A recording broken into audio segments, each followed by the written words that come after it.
Amin. Come on everybody. Wow. Sebelum duduk katakan welcome home ke kanan kirinya. Puji Tuhan. Silakan duduk ya. Saya berpakaian sangat rapi karena dari kebaktian 1, 2 tadi sekalian jadi gak ganti baju. So don't mind me kalau saya bajunya beda sama kalian. Ya. Sebab tadi saya juga minta sama om, tante, papa, mama yang hadir di kebaktian 1, 2 agar mereka juga hadir, sebagian mereka ada di sini juga mau dengar cerita-cerita tentang kebangunan rohani yang pernah terjadi di Surabaya Pusat. Perlu diceritakan, bukan supaya kita noleh ke belakang, tapi supaya kita mengantisipasi sesuatu yang lebih besar. Siapa yang mau dipakai Tuhan lebih dahsyat? Haleluya. Sebelumnya kita saksikan ada satu tayangan, ini adalah time lapse tentang berdirinya rumah ini. Mau tahu nggak kenapa kita hadir di Surabaya Pusat dan Utara? Di sini. Karena CG kita totalnya ada 144.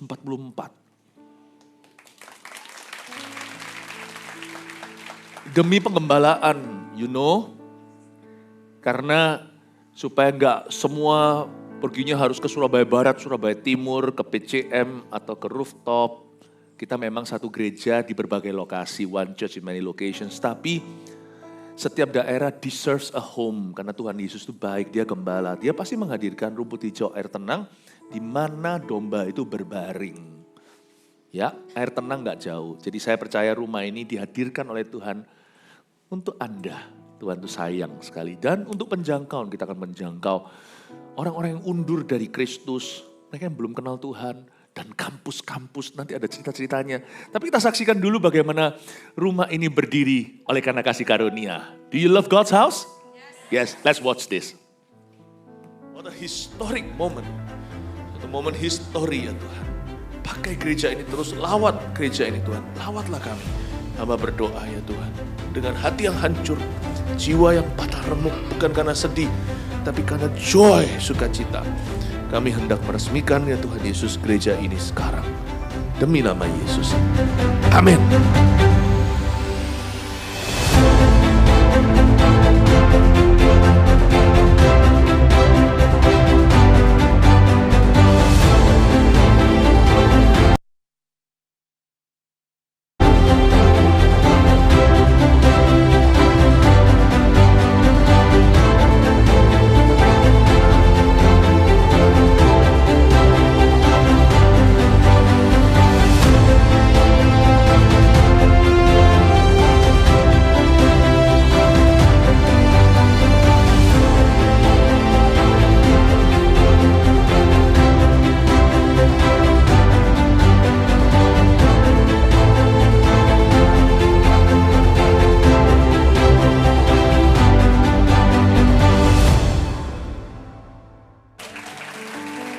Saya baru kembali dari Eropa, GMS Europe.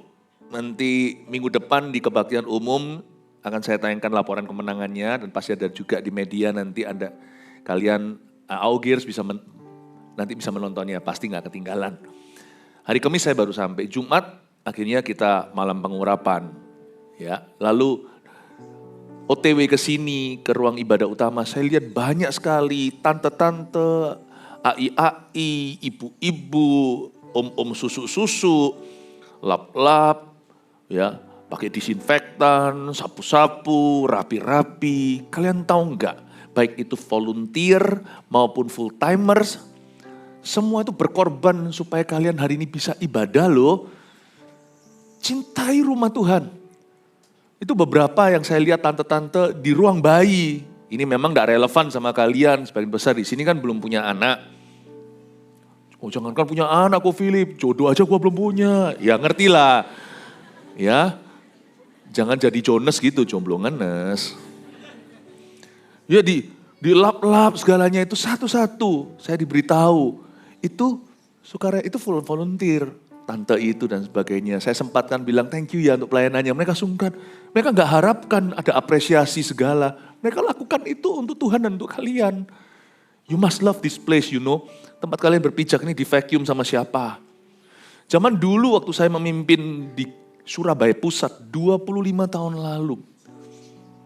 Ya, kalau 30 tahun lalu saya sudah melayani kegerakan rohani anak-anak muda, saya pimpin sendiri di Ungaran, Salatiga, Magelang, sampai Bandung dan Semarang. Itu adalah kegerakan awal. Lalu Surabaya tahun 2000, 25 tahun yang lalu. Sebagian kalian belum lahir lagi. Saya ajari anak-anak waktu itu, termasuk teens, remaja, demikian kami menyebutnya kalau sekarang teens. Saya beritahu, kalian lihat sampah, rebutan, ambil tisu segalanya itu buang di tongnya. Rumah Tuhan itu harus dijaga, cinta itu rumahmu. Jadi, bukan hanya dulu itu bahkan sebelum namanya AOG atau Army of God, mereka itu sudah pasukan Tuhan, pasukan Kristus dan pasukan kuning sekalian. Kalau kelihatan ada kertas atau siapa buang sampah segalanya, mereka gak marah-marah. Mereka yang ambil dan adopsi itu sampahku, dibuangin. Secinta itu, saya gak ajari mereka untuk cinta jiwa-jiwa dulu. Kalau mereka bisa cinta rumah Tuhan, mereka akan cinta keluarga Tuhan. Kalau mereka cinta keluarga Tuhan, mereka akan merasakan siapa yang masih missing dalam keluarga ini. Pasti ada teman, seseorang yang aku pedulikan. Teman bangku sekolah, teman kuliah, atau keluarga papa mama, mereka pasti ngerti. Dalam keluarga Tuhan kalau masih missing link, kalau ada tempat kosong, bangku kosong tuh mereka langsung doakan. This could be my friend's seat next week. Ini bisa menjadi tempat duduknya temanku minggu depan. Saya ajari mereka untuk mencintai rumah Tuhan. You must love this house. Don't you love this house? Yes. Amin, puji Tuhan. Dan Tuhan ajari kita cintai kasihilah sesama manusia itu dalam bahasa Inggrisnya love thy neighbors. Itu artinya kasihi tetangga. Tetangga itu gak jauh-jauh. Kalau jauh itu namanya teman pena. Kalau zaman dulu ya, belum ada chatting segala itu namanya pen friends. Tetangga itu kiri kanan. Jadi kalau kalian kuliahnya ada di pusat, apalagi domisili tinggalnya di sini, kos-kosan kayak atau rumah sendiri. How much more you should love Surabaya Pusat dan Utara. Ini berarti tanggung jawab kalian. Jadi kita ajari untuk mencintai rumah Tuhan, cintakan rumahmu menghanguskan aku. Nanti saya mau cerita-cerita sama kalian, beranjak dari perkara sederhana. Bagaimana cinta kasih mereka akan Tuhan diuji. Tapi sebelumnya kita baca firman dulu. Nanti setelah saya jelaskan 1-2 ayat, baru saya cerita-cerita. Kebaktian 1-2 tadi, sama om, tante, papa, mama tadi, saya nggak cerita semua. Ya, nah, oh by the way, kalau kalian belum mendengarkan kebaktian yang tadi, silahkan karena firman Tuhan itu nggak kenal usia. Firman Tuhan itu selalu ratingnya G, general, untuk semua orang. Ya, kebaktian jam 10 pagi, tadi saya sampaikan firman yang judulnya meminta sama dengan menerima. Munculkan aja menunya nggak apa-apa supaya anak-anak muda juga bisa mengikutinya. Ya, lalu habis itu kebaktian jam 1, saya sampaikan pesan profetik tentang bila mana roh Allah turut bekerja. Saya jelaskan pewahyuan-pewahyuan yang tidak mungkin bisa diulangi. Tapi memang belum diunggah, diupload di YouTube. Tunggu nantikan, nanti kalau sudah sudah disediakan, tim sudah taruh di YouTube, kalian kejar ketinggalannya ibadah 1-2 tadi ya. Yang ibadah ini cerita-cerita tentang kebangunan rohani di Surabaya Pusat. Tapi saya mau baca dulu ayat. Mari kita baca sama-sama Matius 16 ayat 24 sampai 28. Boleh berdiri sekali lagi, kalau baca Alkitab lebih baik berdiri. Kalau dengar khotbah duduk silahkan, karena Alkitab lebih penting daripada khotbah. Mari kita baca sama-sama 2-3. Lalu Yesus berkata kepada murid-muridnya, setiap orang yang mau mengikut aku, ia harus apa? Menyangkal dirinya, memikul salibnya, dan mengikut aku. Karena barang siapa mau menyelamatkan nyawanya, ia akan kehilangan nyawanya. Tapi barang siapa kehilangan nyawanya, karena aku, ia akan memperolehnya. Apa gunanya seorang memperoleh seluruh dunia, tapi kehilangan nyawanya? Dan apakah yang dapat diberikannya sebagai ganti nyawanya? Sebab anak manusia akan datang dalam kemuliaan Bapanya, diiringi malaikat-malaikatnya. Pada waktu itu ia akan membalas setiap orang menurut perbuatannya. Aku berkata kepadamu, sesungguhnya di antara orang yang hadir di sini, ada yang tidak akan mati sebelum mereka melihat anak manusia datang sebagai raja dalam kerajaannya. Katakan amin. Silakan duduk. Ayat 24. Lalu Yesus berkata kepada murid-muridnya, ini pesan pemuritan. Yesus itu tidak pakai ilustrasi kalau ngomong sama murid-muridnya. Dia apa adanya. Yesus langsung gamblang di depan. Dia berkata, setiap orang kalau mau ikut aku, harus dimulai dengan kemauan. Ayat ini, titik beratnya di kata mau. Setiap orang yang mau. Lu gak mau ya susah. Kita bisa jadi orang Kristen seumur hidup tapi gak pernah mau ikut Yesus sungguh-sungguh. Lain cerita kalau orang belum dapat kesempatan, mereka belum pernah dengar tentang Tuhan. Mereka belum pernah kenal Tuhan, tak kenal maka tak sayang. Tapi kalau kita sudah jadi Kristen, lalu kita suam-suam kuku, there's nothing we can do. There's even nothing God can do. Masa Tuhan itu akan merengek-rengek minta dikasihi. Masa Tuhan itu akan hard selling. Wah, ini bahasa yang dimengerti. Ayolah, love me. Tuhan itu menunggu dan menanti. Dan Tuhan tidak peduli usia, termasuk kalau mereka sudah dianggap tua bangka, seperti Musa. Tuhan bisa kasih dia api di masa tua. Apalagi anak muda. Kalau Eli yang sudah umur 98 itu bebal hati, Tuhan kan bicara bukan pada seseorang seorang pada posisinya. Dia itu high priest loh, dia itu adalah imam besar. Tapi Tuhan gak bicara sama gembala seniornya saat itu. Untungnya saya gak mau jadi gembala, untungnya saya bukan gembala senior seperti itu. Saya gak mau menjadi demikian. Dilewati dan Tuhan bicara ke bocah. Karena anak kecil itu lebih terbuka. Eli sudah buta rohani, udah tuli. Sudah tuli terhadap suara Tuhan. Masa dia jadi high priest, imam besar. Tuhan lewatkan dan Tuhan bicara 4 kali loh, bukan 3. Samuel. Sampai Samuel kecil si bocah itu kira Bapak Eli yang panggil. God is no respecter of men. Tuhan tidak membeda-bedakan manusia. Tuhan tidak terpukau dengan pengalaman seseorang atau usia. Bahkan posisinya pun tak berarti kalau orang itu tuli. Saya dipakai Tuhan bukan karena saya posisinya gembala, senior pastor, bukan. Tapi karena hati saya rindu. Kalian dipakai Tuhan juga bukan karena kalian tidak ada posisi. Karena kerinduan. Posisi CGL, TL, coach, sponsor, and whatever. Itu semua adalah kepercayaan.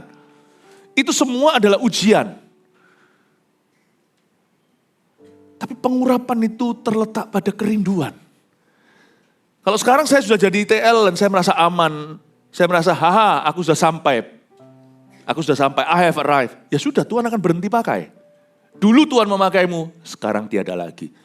You see, posisi itu responsibility atau duty atau tanggung jawab. Urapan itu Tuhan taruh pada kerinduan. Dia mandek kalau kau tidak rindu. Tapi dia akan terus bertambah kalau engkau mau. Use me, oh God. That's been my prayer since 18. Saya mulai mengikut Yesus itu umur 18, agak terlambat menurut saya kalau sekarang saya melihat kalian. Kalau saya sekarang melihat, nanti hari Sabtu depan ini, judulnya Love God Not Money, adik-adik kelas kalian voltage nanti akan KKR, streaming ke seluruh dunia kita. Saya melihat mereka umur 9, sudah bermimpi umur 12 mau dibaptis. Saya ini terlambat, umur 18 barusan. You see, God spoke to a young boy. Samuel. Gak nganggep tuh imam besarnya. Tuhan bicara sama Samuel. Samuel once. Samuel twice. Samuel 3 times. Samuel baru dia berkata here I am. Karena dia baru ngerti Tuhan bicara. Tuhan gak pedulikan usiamu. Tuhan bisa memakaimu, tapi jangan sampai kita gak pedulikan lalu sok-sokan. Aku gak perlu ikut CG. Tuh, aku dengar suara Tuhan, itu liar. Karena orang yang dengar suara Tuhan, pasti jinak. Pasti mau digembalakan. Tuhan tidak di dalam bisnisnya menggembalakan serigala. Tapi domba itu ternak. Dia ada kandang. Tapi sekali lagi ingat, jangan sampai posisi itu yang awalnya adalah duty atau responsibility atau sebuah kepercayaan. Lalu menjadi kenyamanan dan kita berkata, sampai hari ini meskipun saya menjadi pengkhotbah, saya tetap menjadi pemenang jiwa. Sampai hari ini saya tetap one on one sama orang. Saya ingin sekalian untuk mengerti bahwa setiap kalian itu mau dipakai Tuhan. Dan itu bermula dari kemauan. Ayat ini ya seringkali kita lewatkan. Yang kita pikir setiap orang yang mau mengikut aku, kita pikirannya langsung mengikut Yesusnya. Kok dilupakan kata mau? Mau enggak? Setiap orang yang mau, setiap orang yang mau, setiap orang yang mau. Tapi, Ko Philip, aku mau tapi malu. Kan kita ini orang Asia, orang Indonesia, malu-malu. Nggak apa-apa malu-malu, daripada malu-maluin. Nggak apa-apa malu-malu. Banyak orang di Alkitab mulai dipakai Tuhan, yang dipakai Tuhan luar biasa itu bermula dari malu-malu. Tersipu-sipu, kemerah-merahan seperti Daud. Saul waktu dia masih dipakai Tuhan loh ya, nggak ada urusannya dengan dia murtad. Sebelumnya itu dia juga malu-malu bersembunyi di balik barang-barang kok. Banyak. Apa aku bisa Yeremia? I'm too young you know. Petrus, I'm not worthy, aku nggak layak. Nggak apa-apa, asal mau. It's okay malu. Nanti ujungnya ya, kalau kita itu bersandar pada Tuhan, kuasa Allah bekerja, nanti ujungnya ya, tidak akan kita dipermalukan. No one, tidak ada orang yang berseru pada Tuhan dipermalukan. Amin. Keberanian itu bisa bertambah, tapi kemauan tidak bisa bertambah. Kemauan itu harus final. Keberanianmu bisa bertambah, pengalaman bisa bertambah, kemahiran. Kemauan tidak bisa berkurang, tidak bisa bertambah. It's either there or not, ada di situ atau tidak. Sudah gitu. Kemauan itulah iman. When you have faith in God, waktu kita punya iman pada Tuhan, Lord use me, He will use you. He will use you. Kemauan tidak bisa bertambah. Setiap orang yang mau mengikut aku. Kalimat berikutnya kayak gak enak ya. Ia harus menyangkal dirinya. Menyangkal dirinya.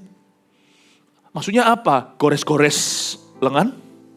Menyangkal diri itu apakah menyiksa diri dan pukul-pukul dada? Jangan, nanti dikira gorila. Menyangkal diri itu gak ada hubungannya dengan disiksa. Menyangkal diri itu adalah don't love yourself too much. You cannot love God and yourself at the same time. Bukan berarti kalau orang itu cinta Tuhan dia akan benci dirinya, bukan. Tapi kalau kita mau ikut Tuhan, ini harga yang dibayar. Kita harus mencintai Tuhan di atas mencintai diri sendiri. Bayangin, mengasihi diri sendiri aja gak diperbolehkan. Kenapa banyak di antara kita masih mengasihani dirinya sendiri? Mengasihi diri sendiri aja tidak boleh. Kenapa mengasihani diri sendiri ditoleransi? Banyak orang itu victim mentality. Aku gak bisa, aku digagap. Dipilih jadi CGL misalnya, aku gak mampu. Itu mengasihani diri sendiri, stop it already.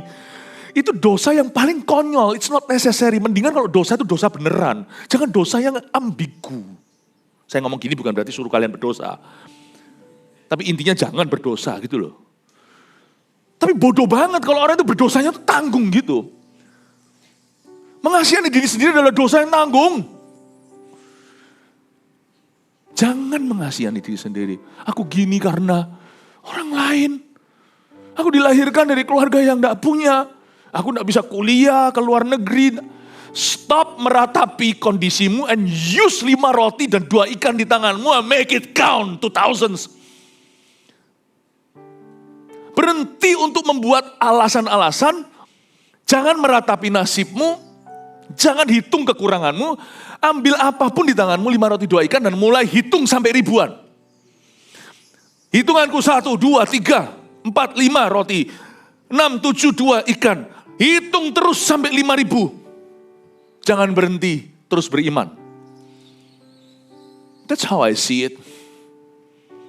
Saya tidak meratapi diri saya dilahirkan sebagai orang Indonesia. Tidak diperhitungkan di seluruh dunia. Coba kalau rambut saya blond. Coba kalau saya bicaranya bahasanya fasih. Bahasa Inggrisnya. Wah, saya pasti terkenal seluruh dunia. Saya tidak iri. Justru dalam kekurangan itu, orang Indonesia tidak banyak dipakai secara internasional. Saya tahu bahwa I stand a chance. To bring out of this nation a revival the world has not known. Ya nggak tahu, silakan terjemahkan sendiri. Anak muda yang bisa lah sedikit-sedikit speaking linggis.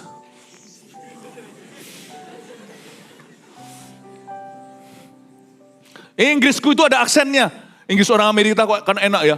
Paling tidak Inggrisnya orang Inggris itu juga, wah, luar biasa kan. Can I have some water?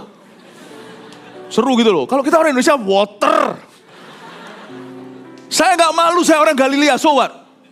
Orang Galilea itu bicara dengan aksen. Di perjanjian lama itu mereka disembeli, dibunuh kalau dari situ. Kalau mereka waktu perang saudara antara Israel itu. Lewati sungai itu suruh nyebut satu kata kalimat itu. Kalau medoknya keluar dibunuh. Kita ini orang Galilea atas 12 murid Yesus semuanya satu mati. Bunuh diri yang lainnya semua sampai ke dunia. Semua tidak ada orang Yerusalem. Tidak ada orang pendidikan. Tidak ada orang yang canggih. Semua orang peasant, semua petani, semua peternak, semua. Orang-orang yang ngomongnya dengan aksen. Water. Tapi sampai Rusia. Sampai India tuh. Thomas. Water. I tell you water. Stop insulting yourself. Use people's insults as a milestone. Saya bukan seorang motivator. Saya tidak perlu memotivasimu buat apa. Kalau saya memotivasi dirimu dengan dirimu sendiri, forget it, that's not the gospel. Saya ingin kalian tahu, God is in the business of making miracles with you. And that miracle starting with you. And that miracle starting with you. Amin? Katakan kanan kirinya, you are that miracle. Yang kirinya, yang orang sebelahnya bilang, opo iku? Nggak tahu, lihat kamu sendiri. Belajar bahasa Inggris. Amin. Mau nggak kalian dipakai Tuhan? Mau nggak kalian melihat perbuatan Allah? Mau nggak kalian melihat perkara yang mustahil terjadi in your life? Udah itu aja, Tuhan cuma minta itu. Nanti Tuhan kasih iman. Ya? Nah, kita harus menyangkal diri. Kita suruh siksa diri apa? Bukan, menyangkal diri itu I must not love me. Menyangkal diri itu artinya bukan siksa. Tapi kita ngalah, kita selalu ngalah sama Kristus. Dan kita selalu ngalah dengan siapa Kristus suruh kita ngalah. Itu artinya sangkal dirinya. Menyangkal diri itu artinya bagi beberapa orang mereka mengalami pengalaman yang cukup ekstrim hingga jadi martir, terjadilah kehendak Tuhan. Kemungkinan besar kita semua tidak akan alami itu. Tapi stop living for yourself. Tapi aku tidak mengasihi diriku kok sendiri. Ginilah, mau tahu nggak, di dalam hidup ini, kalau kita di luar Tuhan, pasti jagonya, juara satu yang paling setiap manusia cintai adalah dirinya. Lu masa? Bukankah orang tua, saya pun sudah menjadi orang tua, saya punya anak. Bukankah kita pasti mengasihi anak kita lebih? Iya. In case of fire, kalau kalian pergi ke sebuah gedung, hotel contohnya kan ada tulisannya, in case of fire, run. Enggak, biasanya enggak tulisannya gitu. In case of fire, use the staircase. Jangan pakai lift. Ya, dalam keadaan kebakaran, carilah tangga darurat. Ya, jangan naik lift. Nanti stuck. Pasti dalam konteks yang sangat ekstrim, manusia akan berbuat sesuai naluri papa mama. Jangankan manusia, hewan aja, pasti seekor beruang akan lindungi lawan singa demi anaknya. Dalam konteks itu nggak usah diragukan, papa mama yang waras ya, pasti akan langsung masuk gedung itu, keluarkan anaknya, dia yang terbakar. Tapi waktu masalahnya, true color, warna asli orang itu baru kelihatan kalau tidak ada situasi emergency. Yaitu pada kondisi sehari-hari. Saya yakin daging kita ini sudah ditakdirkan, Adam dan Hawa demikian. Mau nggak mau, ada arus yang menyedot dan menarik kita. Bahkan orang-orang yang paling kita cintai seperti orang tua, anak, nanti kalau sudah menikah, pasangan hidupnya. Dalam situasi emergency, nggak mikir pasti. Kalau misalnya, saya harus meletakkan nyawa saya untuk istri saya, by all means welcome. Tiap saat saya akan lakukan, kalau bisa bolak-balik mati, saya akan mati bolak-balik untuk istri saya. Tapi dalam situasi sehari-hari, seorang suami yang masih bisa ngamuk, Kalau diapa-apakan sama istrinya atau sebaliknya, istri bisa tersinggung sama suaminya, berarti you love yourself the most. Paham ya? Nangkep ya? You know who you love yourself the most on normal days. Di hari-hari normal, bukan situasi emergency, kita ini Adam dan Hawa pasti cinta diri. Pasti cinta dirinya sendiri di atas segalanya. Kenapa? Selama kita sama orang yang paling kita cintai, kita bisa tersinggung, itu berarti kita bela diri. Berarti kita langsung tahu, dalam konteks itu, kita ngamuk sama orang yang paling kita cintai demi diri sendiri. Selama kita masih bisa tersinggung, selama kita masih bisa ngamuk, karena kita merasa gimana-gimana atau diapain, atau merasakan ketidakadilan, lu kok ngomongnya kasar. Berarti kita rela lukai orang yang paling kita cintai, yang kita anggap paling kita cintai dalam hidup ini.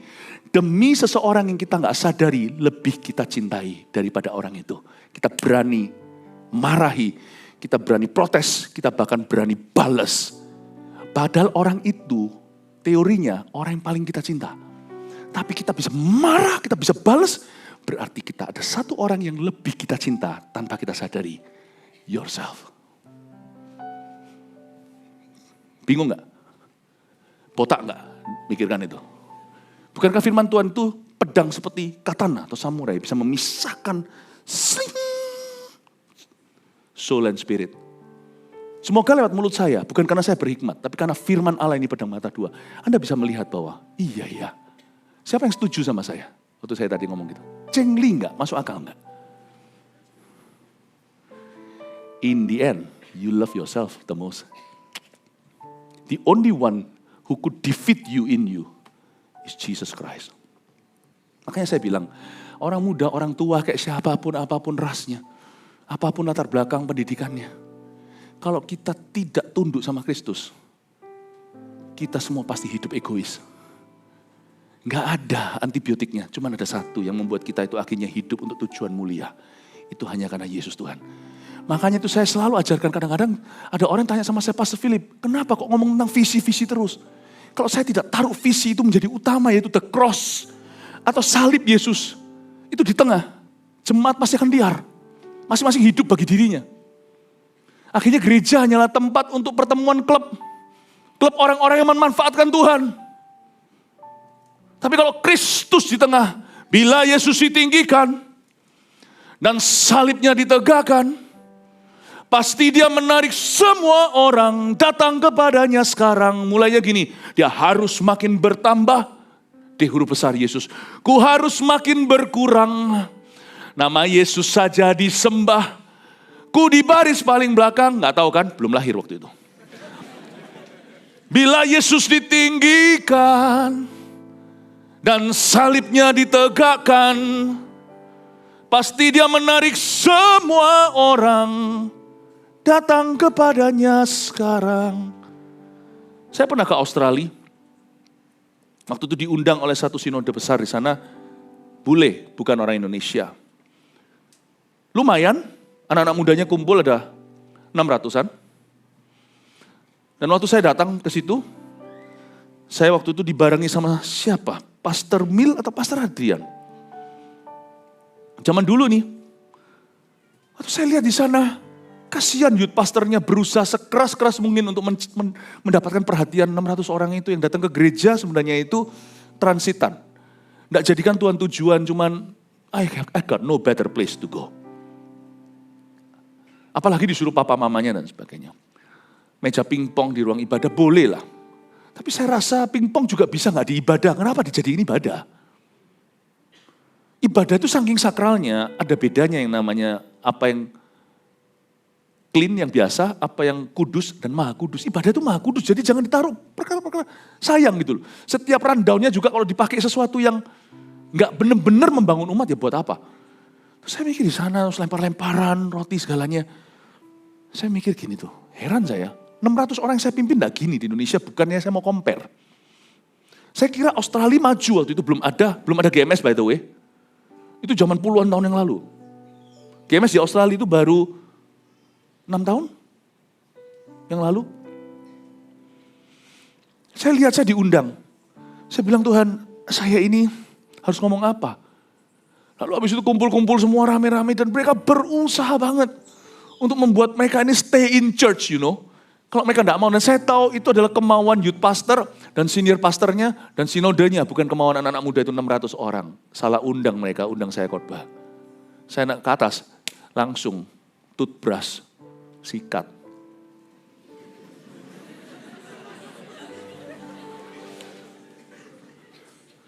Saya sudah dikasih nama oleh orang tua saya, Philip, yang artinya terus terang, Philip terus terang.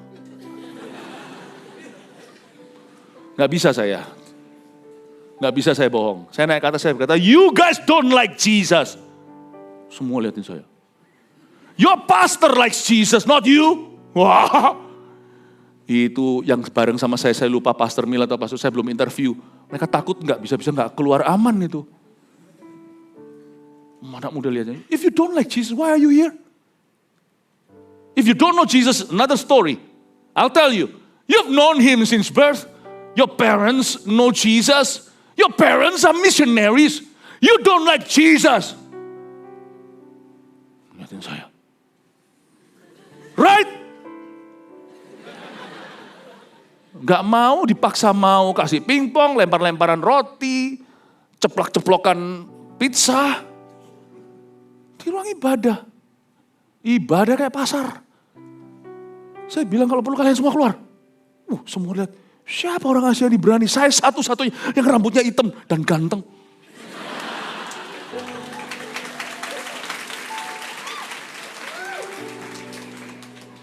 Tapi singkat cerita, untungnya Tuhan itu mengasihi nyawa saya. Paling tidak demi pembawa senjata saya, Pastor Mil atau Pastor Adrian, itu supaya mereka tidak mati sama saya. Mereka semua berakhir bertobat. Maju ke depan dan berkata, Tuhan, kuserahkan hidupku. Dan ini bukan kebangunan rohani di pusat, ini cerita di barat. Nanti yang pusat, ngomong kanan kirinya, save the best for last. Haleluya. Saya bilang sama pastornya, kamu jangan manjakan, orang tidak mau terus kamu buat dia mau. Saya bilang sama dia, kamu harus punya keberanian. Mereka bukannya tidak mau, mereka belum kenal. Dan kamu memperkenalkannya salah. Bila Yesus ditinggikan, bukan mainan. Dan salibnya ditegakkan, orang itu akan mati untuk salib. Bukan perhiasan salib di sini. Salib itu bukan bicara, memikul salib itu berarti, aku harus menahan nafsu, itu iya. Tapi itu bukan arti sesungguhnya. Salib itu artinya mikul Kristus. Sadar gak sih? Cerita memikul salib itu bermula dari waktu Yesus mau naik ke kayu salib. Yesus kecapean karena dalam fisiknya sebagai manusia, dia manusia biasa. Salib itu kira-kira beratnya 100 kilo, 120. Kalau Yesus beratnya 70 kilo aja. Gimana dia bisa dipakukan di sana dan tidak patah tuh kayu? Ada satu orang yang datang dari Afrika, tapi keturunan Ibrani, namanya Simon dari Kirene. Dipaksa sama orang Roma, dia nggak kenal Yesus. Apa saja dia hari itu jalan di situ. Angkat! Kan semua itu kan wilayah Roma, Roma itu kan penjajah. Angkatlah. Dia pikul salib itu supaya Yesus sukses misinya. Nah kalau Yesus pingsan di jalan, nggak jadi mati di kayu salib, kan kita masuk neraka nih. Mau sebaik apapun kita kan nggak ada pengampunan dosa. Mikul salib itu bukan tahan nafsu. Bukan hanya itu, mikul salib itu, pahami ya, dalam bahasa yang bisa dimengerti ya, karena Tuhan tidak butuh bantuan, oke? Mikul salib itu seperti membantu Tuhan. Di area dia nggak bisa, karena secara fisik Yesus itu bukanlah binaraga. Dan jangan lupa, Yesus sudah dicambuk 40 kali, pakai ujung-ujungnya itu berjeruji, ya. Itu kecabik keluar 40 kali, orang dicambuk 39 bisa mati, Yesus 40. Sudah dikaplok, ditempeleng, sudah dipukul. Dan Alkitab mengatakan wajahnya tidak rupa orang alias daging caca. Diludahi kasih mahkota duri. Yesus sudah bleeding dari atas ke bawah. Dan bleeding di kepala itu lebih dari migrain dan lebih dari semua vertigo. Itu darah segar keluar, dicucukkan di tengkoraknya. Yesus tidak bisa mati sekarang. Kalau Yesus matinya sebelum disalibkan, batal pengampunan dosa. Dia nggak boleh pingsan. Dia harus naik ke salib itu. Dia harus naik. Kalau dia nggak naik, kita turun ke bawah. Suatu hari, nggak peduli Anda hidup soleha apa. He must complete his mission. Simon memikulnya. Yesus tidak perlu bantuan kita, tapi Yesus sekarang sudah pergi kepada Bapa. Dia utus Roh Kudusnya. Satu-satunya yang kita bisa lakukan sekarang adalah menyelesaikan misi Yesus. Pikul salib itu berarti bayar harga untuk bantu Tuhan. Jangan salah, jangan bilang saya sesat. Tuhan tidak perlu bantuan, betul. Karena Yesus berkata, aku pergi kepada Bapa. Sekarang kunci kerajaan sorga di tanganmu. Kau selesaikan misiku. Bukan kita satu orang diri. Kita dan gereja Tuhan. Kau selesaikan. Kau selesaikan misi itu. Karena sekarang Yesus sudah naik ke sorga. Roh Kudus diinvestasikan ke dalam hidup kita. What you gonna do? Ada salib tergeletak di situ. Dan orang tidak tahu itu seorang pernah dipaku untuk dia. Dan orang itu mungkin papamu. Orang itu mungkin mamamu. Orang itu mungkin saudaramu. Orang itu mungkin temanmu, teman bangkumu yang hahaha hihi semuanya sama-sama. Tapi gak pernah kita beritahukan nasib kekalnya dan kita bahkan tidak pedulikan.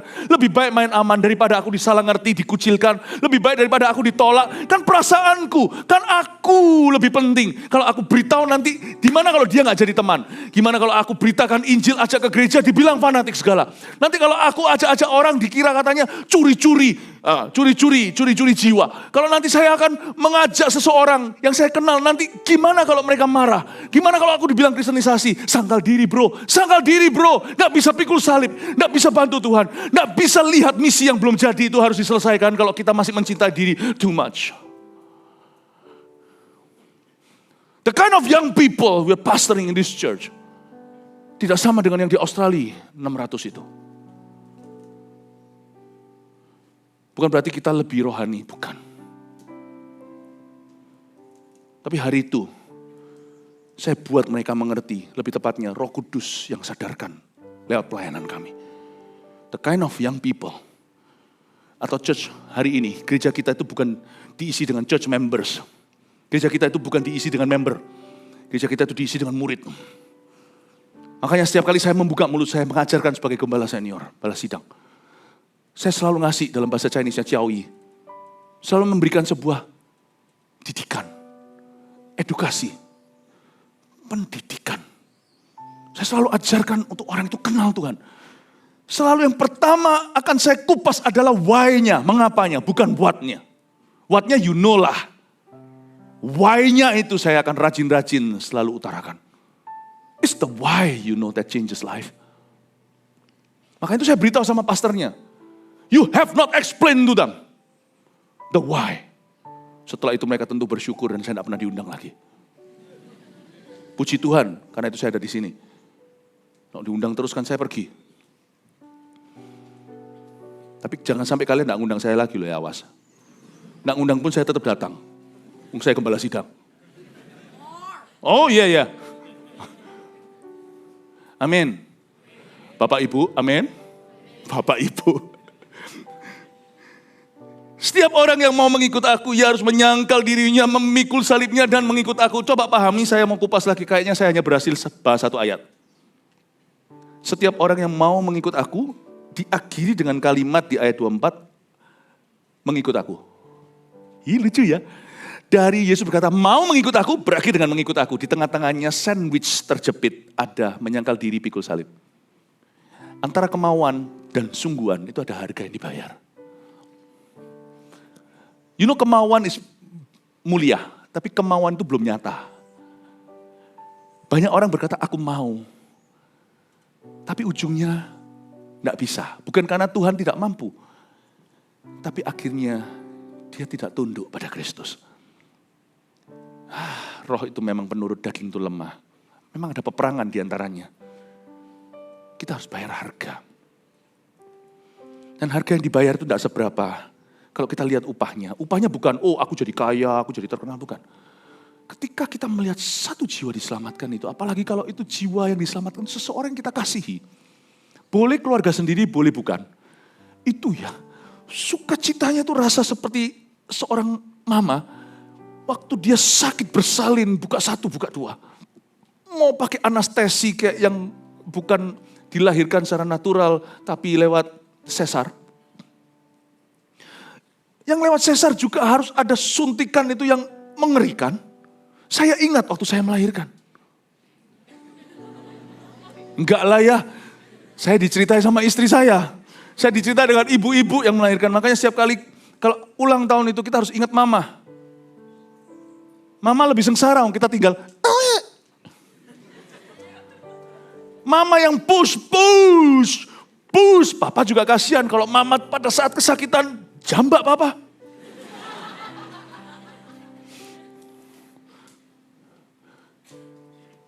Push. Sekali, langsung lupa semua sengsaranya. Anakku. Satu jiwa itu kayak, apa itu sangkal diri? Nothing. Apa itu pikul salib? Nothing. This. Harga yang dibayar tidak seberapa dengan sukacita sorga. Sukacita di sorga, di dunia dengan sukacita sorga di sorga itu beda. Di dunia ini kita merasakannya. Di sorga kita masuk ke dalamnya. Kita masih di luar sekarang, makanya nanti Tuhan akan berkata, baiklah perbuatanmu hai hambaku, masuklah dalam sukacita Bapakku. Kita itu masih di luar. Itu pun kerasa, wow, waktu orang tuamu terima Tuhan dibaptis lagi, wow, Anda coba nak tunjukkan, tahan nangis. Waktu temanmu terima Yesus, waktu dibaptis, waktu mutiara itu dicentang, wow, mau tahu nggak ruang baptisan di mana sekalian pengumuman? No. Tapi gordennya belum dibuka di belakang sana. Di situ banyak bayi-bayi lahir. Di sini papa mamanya bersama dengan Roh Allah. Wow, rasanya waktu itu sungguhan lahir kayak rasa kayak tiada artinya semua pengorbanan itu. Karena barang siapa mau menyelamatkan nyawanya, ia akan kehilangan nyawanya. 25, tetapi barang siapa kehilangan nyawanya karena aku, ia akan memperolehnya. Jangan berkata, berbahagialah orang yang kehilangan nyawanya. Jangan ngomong gitu ya. Berbahagialah orang yang kehilangan nyawanya karena aku. Bukan kehilangan nyawa, itu bahagia. Tapi karena Tuhan, semua pengorbanan itu nanti tiada artinya. Berarti bagi Tuhan, tapi akhirnya tidak berarti buatmu. Siapa kehilangan nyawanya untuk aku, ia akan memperolehnya. Apa gunanya seorang memperoleh seluruh dunia lah, kehilangan nyawanya lah. Aku enggak mau lah Tuhan, aku kan belum married. Kalau nanti ada apa-apa sama aku beritakan Injil, gimana? Gini loh, Tuhan itu enggak akan mencelakakan, tetapi buat apa kamu dapat semuanya itu? Kalau kehilangan misi Kristus. Apa poinnya kerja sih? Mau kaya sekaya Elon Musk pun, dia makannya nggak tentu lebih banyak dari kita. Pernah lihat orang Indonesia makan nasi sama mie instan. Kaki naik dan pedes-pedes sambal. Nggak kalah dengan makanan yang sekali makan $1.000, pecel di jalan. 10.000 tuh lezatnya. Pecel berapa ya? 15.000. Makanya sakit perut. Gak kalah. Apa poinnya? Saya tidak berkata gini anti sukses. Kalian harus sukses. Tapi sukses untuk apa? Supaya kita punya hikmat didengar. Hikmat orang berhasil didengarkan. Tapi kalau orang tidak berhasil, dia tidak punya kesaksian. Bayar dulu hutang. Buat apa kehilangan, memperoleh seluruh dunia, kehilangan nyawanya? Dan apakah yang dapat diberikan sebagai gantinya? Sebab anak manusia akan datang dalam kemuliaan Bapaknya. Miliki itu loh, heavenly vision atau visi ilahi. Diiringi malaikat-malaikatnya. Pada waktu itu ia akan membalas setiap orang menurut perbuatannya. Wow, ada balasan, ada pahala, kita gak minta. Tapi ternyata ada. Aku berkata kepadamu, ayat 28, sesungguhnya di antara orang yang hadir di sini, Yesus berkata, ada yang tidak akan mati sebelum mereka melihat anak manusia datang sebagai raja dalam kerajaannya. Ayat ini bukan hanya bicara tentang akhir zaman, nanti Tuhan datang akan ada orang yang belum mati. Tapi ayat ini dalam konteks Yesus bicara nanti ketika Yesus bangkit masih ada yang hidup. Dalam konteks kita, nanti sekarang ini saya akan mulai masuk di dalam cerita apa yang terjadi 25 tahun lalu di Surabaya Pusat. Masih ada loh orang-orang yang saat itu dalam bahaya sama saya. Hari ini bukan cuman hidup, oh they are so fine, thank you. Dan mereka jadi orang berhasil, mereka jadi orang-orang yang dipakai Tuhan. Kalau saya sebut satu-satu, tidak semua jadi pendeta, ada yang jadi pendeta, ada yang jadi hamba, ada yang jadi gembala. Ya, tadi saya baru ketemu sama satu orang yang anggota PEMASA, sekarang gembala di luar kota, baru tadi ini ketemu sama saya, lalu saya doakan. Ternyata dulu pada waktu revival anak-anak muda 25 tahun lalu, dia itu duduk di belakang saya, di baris 2. Tadi dia ngomong sama saya, Ko Philip, saya rasa seperti 24 tahun lalu saya mulai 2001. Waktu itu Ko Philip lompat-lompat, saya ada di belakangnya. Jadi gembala. Tapi ada juga yang dari Surabaya Utara, sekarang punya pelabuhan. Yes. Sekarang run pelabuhan. Bayangin, dari Tanjung Perak atau Kenjeran, sekarang punya pelabuhan. Nggak mati tuh orang-orang. Suatu hari dulu, ada bom. Ketika kami, anak-anak muda waktu itu, sedang beribadah. Tepatnya pukul 1 siang, ketika kebaktian youth akan dimulai, saya pimpin sendiri, saya tidak pernah bolong 1 minggu pun.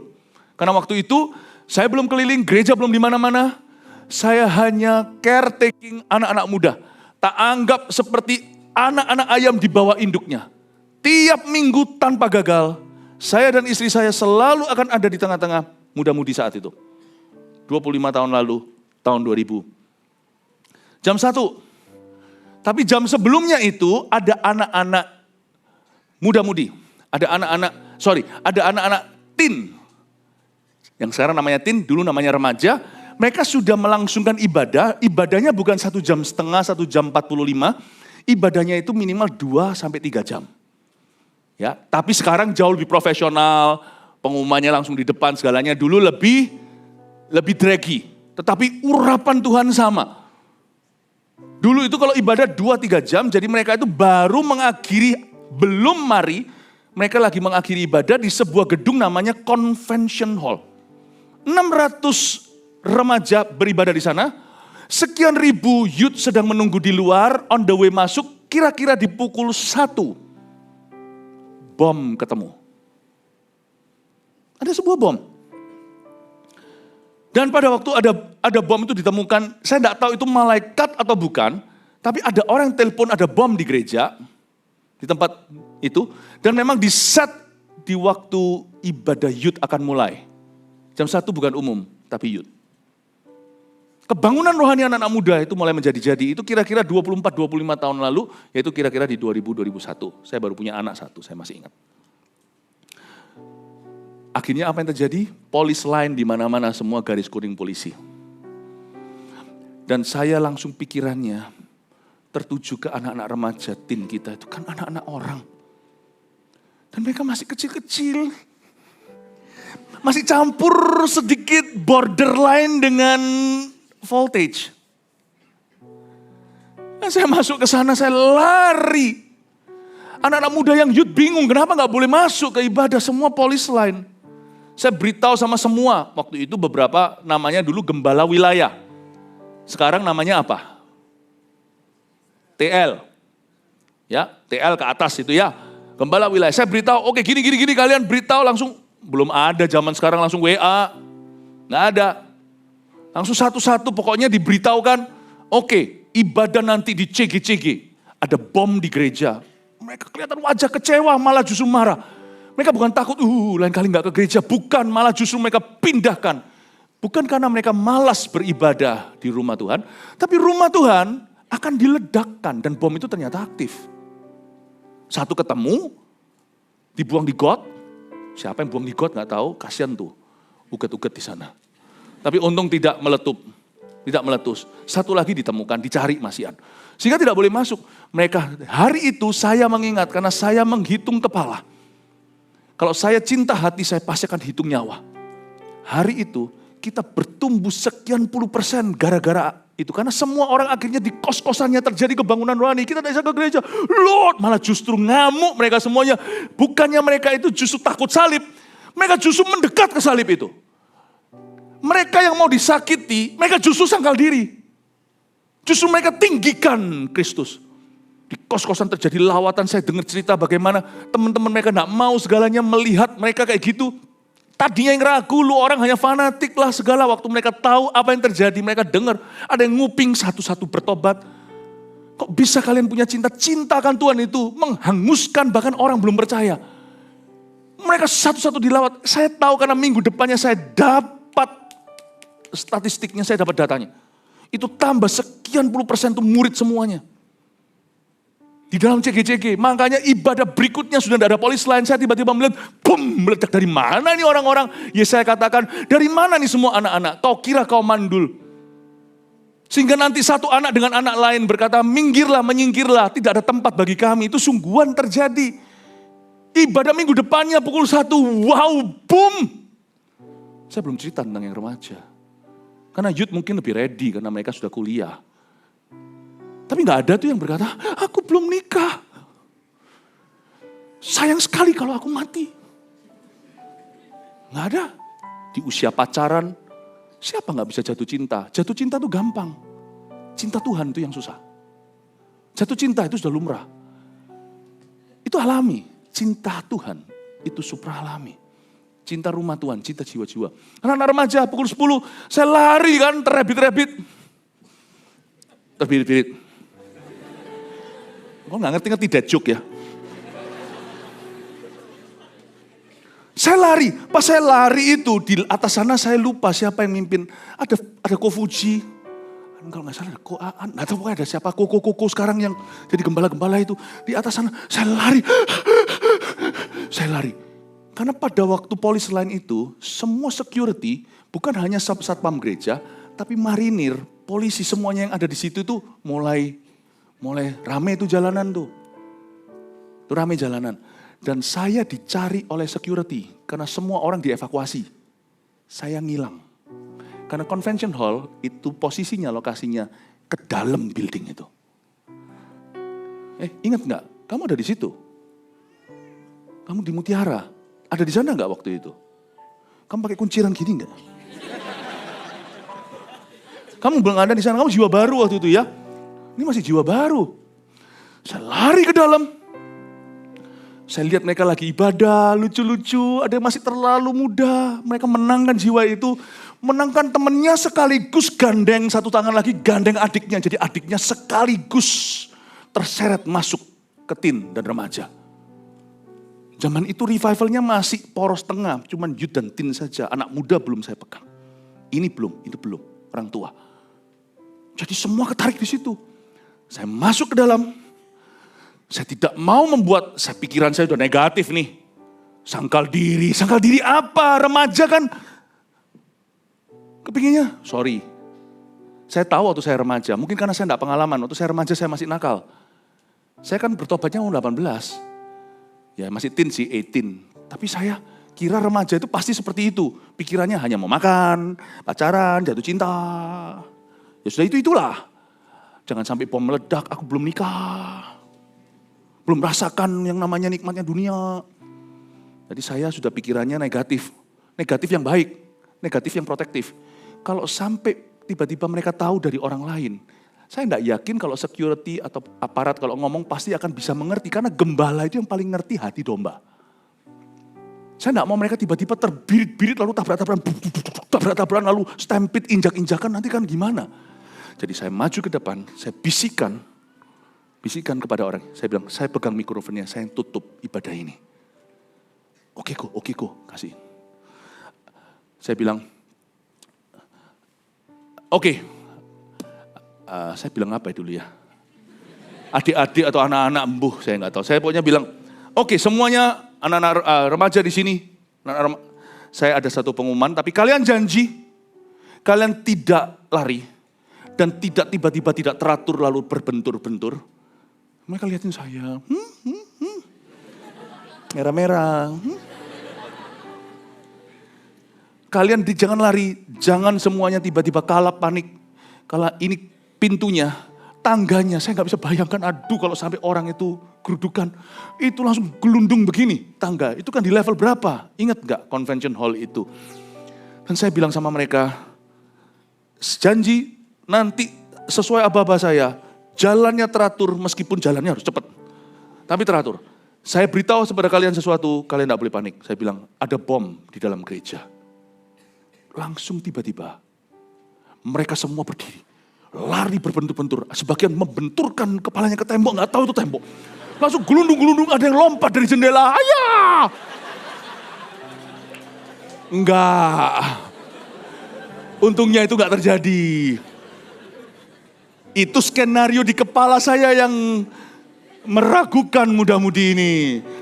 Nggak bisa salahkan saya. Meskipun saya pimpin mereka. Tapi kan saya belum bisa mendalami apa yang Roh Allah sedang kerjakan di hati mereka. Itu sedalam-dalamnya kan Roh Tuhan. Apalagi saya itu sudah punya satu patron Australia itu kayak gitu kemarin. Dan ternyata mereka semuanya nangis. Dan bukan hanya nangis, mereka bergandengan tangan satu sama lain. Nggak ada yang aba-aba. Lalu mereka berdoa sama-sama, kami mau revival Tuhan. Dan doa, loh kok jadi gereja Korea? Oh 주여, oh 감사합니다, 사랑해요. Mereka mulai berdoa minta kebangunan rohani. Tidak sedikit 1, 2, 3 datang ke saya berkata, Ko. Dia bilang, Ko Philip. Saya takutan, iya. Pegang tangan saya. Ada yang laki, juga tidak sedikit yang anak-anak, perempuan. Kok Philip, we are with you. Saya bengong loh. I know. But go.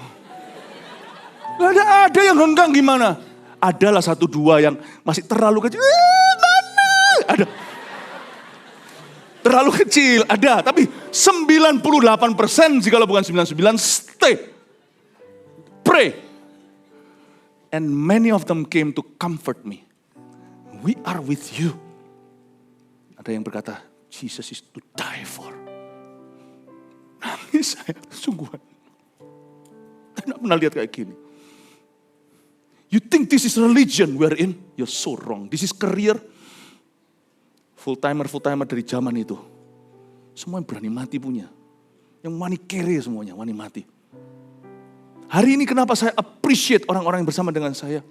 Pastor Yu, Pastor Lipi, dan semua pastor-pastor yang ada ini. They are to die for. Mereka adalah my confidant. Orang yang sama saya itu berani hidup, berani mati. Melalui berbagai macam badai. Itu nangis. Terus saya berkata, baiklah. You're with me, okay. Go! Ada satu lagi maju, kaget saya dikokoi terusan. Untung zaman itu belum ada yang berani saya panggil saya Om, awas. Sekarang juga main-main lu ya.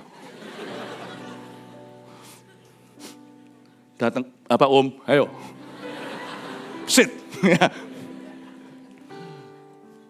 Go, satu lagi pegang saya. Di baju saya, go. Ya kenapa? Revival go! Ya revival I know, but go. Saya yang panik. Satu lagi bilang, go, kampusku untuk Tuhan, go. Ya I know, but go. Akhirnya mereka nurut. Ada beberapa anak muda datang waktu mereka semua pergi. Perginya tuh teratur gitu. Anak bener-bener tahu gitu sudah dari dulu dinamain army ya. Karena jalannya kayak baris berbaris tapi kayak little duckling, kayak bebek yang turun. Yang terakhir beberapa orang tanya sama saya setiap kali lewat, loh kok enggak pergi? Loh kok enggak pergi? Saya dengan mata saya tahan air mata. Sebab kalau saya nangis, guru kencing berdiri, murid kencing berlari. Kalau saya nangis, mereka sampai semuanya, jadi nggak bisa. Kalau mereka nangis, pasti pelan. Kalau dia jalan gini kan oke, tapi kalau sambil nangis, tambah pelan. Jadi akhirnya saya bilang sama mereka, saya tahan air mata, sungguhan saya tahan air mata. Kalau kalian enggak pergi, yang terakhir, kok enggak bisa pergi? Sekeluar mereka, itu di luar sudah chaos. Di jalanan, prit, mobil kan pada mau masuk. Enggak jadi, prit, semua langsung di pinggir semuanya. Di pinggir jalan semuanya, lalu kembali. Lalu habis itu saya baru keluar setelah orang terakhir keluar aman. Saya keluar itu saya enggak lari. Saya keluar itu dengan muka bengong. What has just happened? Saya begini keluarnya. Waktu sampai saya terlihat sudah, waktu saya sudah sampai di lapangan terbuka. Itu satpam gereja. Itu security yang ada. Nggak pernah berani naikkan suaranya. Ngomong sama saya itu selalu respect karena saya sangat-sangat baik sama mereka. Itu ada yang ngamuk sama saya. Ko Philip! Dari mana? Saya dimarahi sama satpam.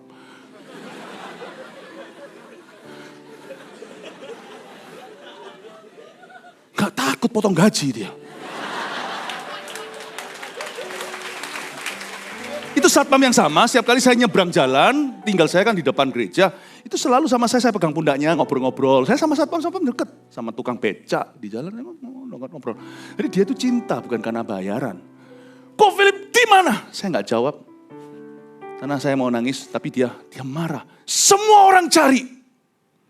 Kok Philip, itu kalian nggak tahu ya, itu curot.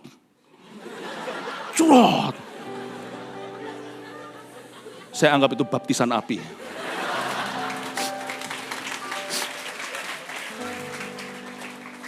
Saya maju.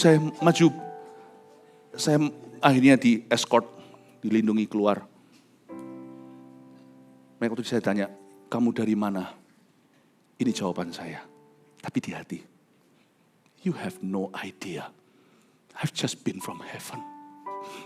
Saya baru dari sorga. Sorga itu suatu hari kita akan masuk, I know. Ini sorga terdekat di dunia. Waktu aku melihat orang-orang muda mau mengikut Kristus. Dan sungguhan loh mengikut Kristus. Di tengah-tengahnya ada bom yang menguji mereka untuk sangkal diri. Pikul salib dan mencintai salib. Saya tidak bisa jawab sama satpam itu. Tapi saya bilang, I've been from heaven. You have no idea kalau saya bisa. Karena saya belum sadar, terlalu cepat jalan. Kalau bisa saya bentak dia balik. Hey! I've been from heaven that you've never been to.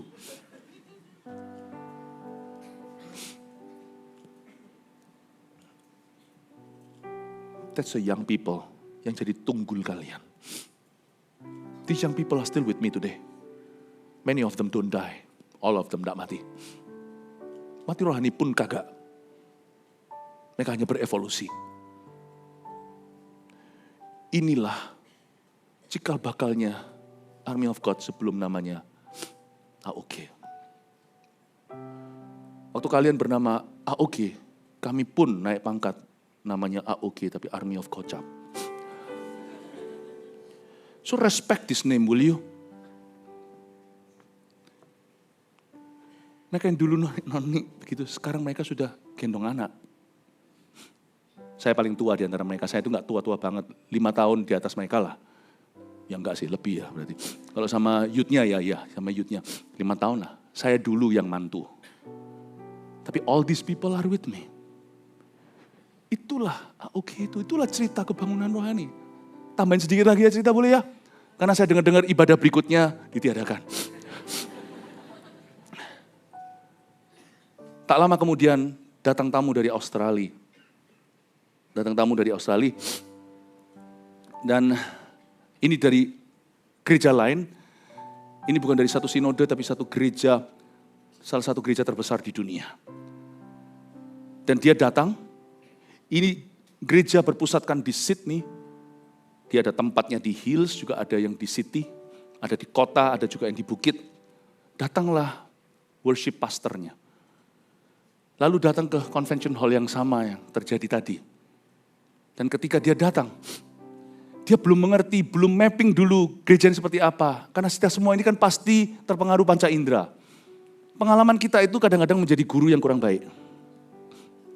Dia datang, lalu habis itu dia berkata sama orang-orang di sana, anak-anak muda, untuk bisa engaging lah ya, bentar.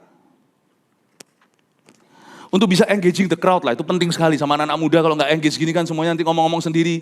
Tapi saya lihat nggak ada yang HP-an. Cuman itu supaya nggak ngomong-ngomong, nih anak-anak teenager semuanya anak-anak teen. Nanti dia akan khotbah di youth sih. Tapi waktu di teen dulu, saya masih ingat, Di convention hall yang sama, dia mencoba untuk bisa dapatkan simpatiknya dulu. Saya setuju, itu adalah ilmu dasar ceramah. Harus engage dulu baru masuk pesan itu.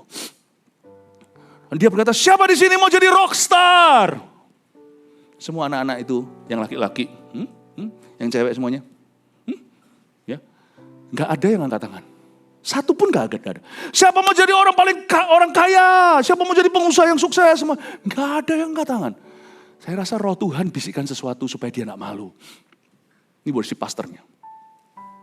Terus tiba-tiba dia lihat curiga. Siapa di sini mau jadi preacher of the gospel? Angkat tangan semua tuh 600. Nanti dia tanya sama saya, Pastor Philip, something strange about your crowd. Di tempatku berasal, di negaraku, semua orang kalau saya bilang siapa mau jadi terkenal? Siapa mau jadi pastor? Saya cuma ketawa tersenyum, saya enggak komentar. Mau tahu enggak zaman itu beredar viralnya gini, di antara semua anak-anak CG kita, mereka itu dilatih, makanya zaman dulu itu sudah ada yang namanya Valentine sama papa mamanya, dilatih untuk mengidolakan papa mama sendiri, bukan mengidolakan, untuk bisa mengagumi orang tua sendiri dalam segala kekurangan mereka. Karena mereka real. Kalau selebriti dan sebagainya kan kita nggak kenal.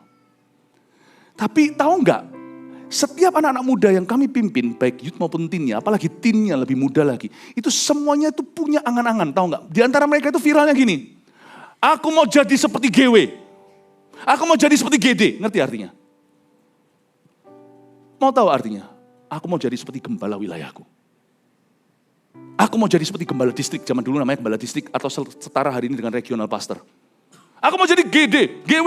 Orang gak ngerti bahasa itu. Itu orang tua tanya, suatu hari tanya sama saya, Philip, karena saya sendiri masih 20-an, waktu orang tua nanti ibadah umum tanya, anak tante ini ngomong, mau jadi GW itu apa? Mau jadi GD itu apa? Saya bilang, Bu, itu artinya mereka mau jadi seperti pastornya. Nggak heran, zaman-zaman itu anak muda umur 18, misalnya Pastor Anita yang sekarang menikah dengan Pastor Bernard di Jawa Tengah, gembala regional. Itu dulu berdiri di atas kursi, cuman zaman dulu kita belum sadar kamera. Lebih baik sih, tapi kita belum menyadari pentingnya media. Jadi ada banyak dokumentasi dan footage yang hilang. Karena nggak pernah terekam. Dia berdiri di atas kursi, dan itu orang-orang seperti lautan menunduk dan keliling lingkaran itu. Orang-orang pakai baju uniform sekolah, lari ke depan, berlutut minta didoakan. Itu altar call-nya di sekolah. Dia berdiri di atas kursi. Dia tidak bisa turun ke kanan kiri. Saya yakin keseimbangannya luar biasa. Itu kiri kanan semuanya itu. Puluhan jika bukan ratusan siswa sekolah itu berlutut dan berkata, Tuhan, aku berikan hidupku. Makanya mereka berkata, aku mau jadi seperti GW-ku. Aku mau jadi seperti GD-ku. Itulah bahasanya zaman dulu. Pada waktu pendeta itu ngomong sama saya, dia gak berkata, what's wrong with your crowd? Karena dia merasakan ada sesuatu yang benar. Dia berkata, so strange, aneh crowdmu itu. Kok bisa ditanya siapa mau menjadi pemberita Injil, pemenang jiwa, pembangun gereja. Mereka semua serentak tanpa lihat kiri kanan. Angkat tangannya dan bukan satu, dua diangkat. Saya. Siapa mau jadi konglomerat? Siapa mau jadi artis? Siapa mau jadi Lady Gaga? Enggak ada. Saya cuma lihat dia dengan tatapan yang cukup tajam, cukup dalam. Saya cuma kasih dia senyum. I don't need to answer. Persis seperti satpam yang marahi saya. I've been from heaven. Don't you know? And I'm still in heaven with you. I know this is the kingdom of heaven. Anak-anak muda, siapa di sini yang rindu mengikut Yesus? Angkat tangan. Emas, perak, dan permata, kenikmatan yang dunia tawarkan, ku lepaskan semuanya untukmu. Ku ikut panggilanmu sampai bumi habis lenyap, sampai akhir nafas di hidupku mengikutmu. Hal yang termulia ini hidupku bagi kerajaan. Please fix the key. Tiba-tiba saya ingat hamba Tuhan yang sama nantinya jam 1-nya khotbah di youth-nya. You know something happen. Di situ terjadi kelepasan luar biasa setelah hamba Tuhan itu turun. Tapi saya rasa untuk lain waktu saya akan ceritakan. Fokus kepada cerita yang sudah ada. Saya itu tiba-tiba ingat semua cerita kayak gini, flashback itu tiba-tiba terbuka lagi. Semuanya. Too many stories that I could tell you. Too many beautiful stories. Bagaimana hamba Tuhan itu tercengang nanti pada waktu dia di youth dan melihat kuasa Tuhan bekerja. Sampai dia turun dari panggung karena dia tidak tahu bagaimana handle karunia-karunia tertentu. You see, this is a movement that doesn't depend on the speakers. Ini a movement yang benar-benar begitu intern, sumur itu meluap dari dalam, mengalir sampai kehidupan kekal. Saya bersyukur, saya berterima kasih dengan orang-orang yang melayani, tapi saya beritahu, Tuhan, yang membuat kegerakan beda ini beda, adalah kemauan anak-anak mudanya, atau kerinduan mereka. I have so many more stories to tell you, but I don't think it's for today. Tapi gak masalah, yang penting sekarang kita yang akan buat histori yang baru. So what dengan story-story zaman dulu? Ini adalah generasi yang baru dari tunggul yang lama. Spiritnya tetap sama. Tuhan tetap memanggil anak-anak muda sekarang, Samuel-Samuelnya. Allah mengurapi afresh setiap hati yang berkata, aku mau, aku akan mengikutmu. Tuhan pakailah aku, jangan tanggung. Dan Tuhan mencarinya di Surabaya Pusat dan Utara. Adakah orang-orang itu? Kalau ada, berdiri bersama dengan saya.